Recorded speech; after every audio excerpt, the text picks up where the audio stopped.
wow, like that software is kind of clunky. I wish we didn't have to use it. Ontraport's like, cool, we made a replacement for that. And we're like, oh, life's different now.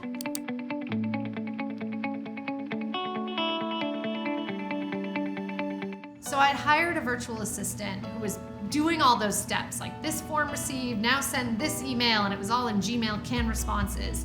And as I was looking at kind of this marketing automation, I looked at it as a way to really get our message out and get people to kind of opt in, and we'd share valuable content. I liked that a lot. I liked kind of that transaction of it.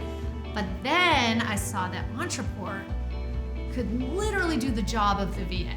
Ontraport, when we first started, I liked it. I thought it was totally fine and usable and whatever. Now it's like super usable. Now it's like everyone who comes in, we're like, oh, hey, by the way, here's how you use Ontraport.